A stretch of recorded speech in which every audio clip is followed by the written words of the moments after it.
An oppressive, humid silence clung to the alley, broken only by the skittering of a rodent and the distant, low rumble of thunder.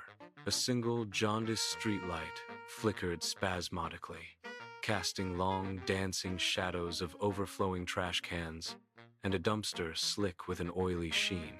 In the ethereal mist that drifted like a ghost, 3 sets of eyes burned with an unnerving amber light.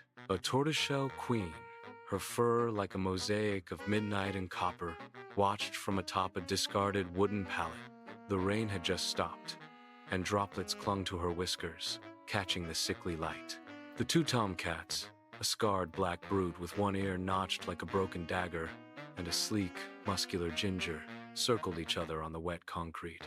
Their tails twitched in slow, hypnotic arcs, their bodies low to the ground, a silent vortex of tension. A guttural growl, like stones grinding together, rumbled from the black cat's chest. The ginger cat's lips peeled back, revealing needle-sharp canines stained by forgotten meals.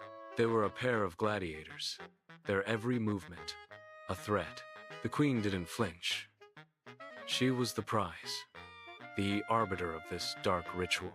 The black tomcat made the first move, a lightning-fast lunge that ended in a dramatic half-leap, claws extended and gleaming in a flash of moonlight that pierced the fog. The ginger cat met the attack with a blur of motion, their bodies colliding with a sickening thud. The world slowed. Claws met fur, a sound like tearing silk. For a moment, their entwined forms seemed to freeze in the air, a tableau of vicious intent. Their eyes locked in a contest of will. Then, they separated just as quickly, each landing with a soft, predatory grace. The black cat hissed, a sound like escaping steam. A thin gash appeared on the ginger cat's cheek, a tiny crimson ribbon against his orange fur. The eerie silence returned, thicker now, punctuated only by their heavy breathing. The streetlight above them buzzed and flickered, its light dying and coming back to life like a struggling pulse. In the darkness between the flickers, other eyes materialized and disappeared in the shadows, a dozen small, glowing pairs watching the fight with bated breath. The wind moaned down the alley. A ghost's lament and a distant thunderclap shook the night. The black tomcat lunged again, this time with a desperate, full-bodied charge. The ginger, expecting it, was ready. He ducked under the attack and used the other cat's momentum to flip him, pinning him momentarily. The black cat thrashed, but the ginger held on with a grip of iron. They twisted, a whirlwind of black and orange, until the black cat managed to wrench himself free, leaving a handful of his fur tangled in the ginger's claws. The next moments passed in a series of blurs and stills. The black cat, larger and more brutish, drove the ginger back towards a line of overflowing trash cans. The ginger, quicker and more agile, used the clutter to his advantage, leaping from one can to another, the metal ringing like a muffled bell. The 2 cats were no longer fighting a brute force battle, but a dance of shadows and light.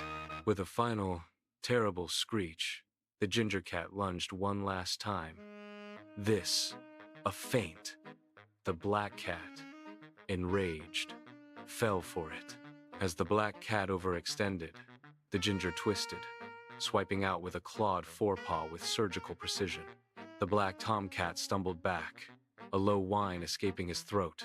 He shook his head, disoriented. The ginger tomcat backed away slowly, his chest heaving.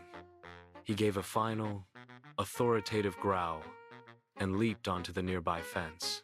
There, outlined against the pale glow of the moon, he stood, his fur slick with sweat and rain, his eyes still burning.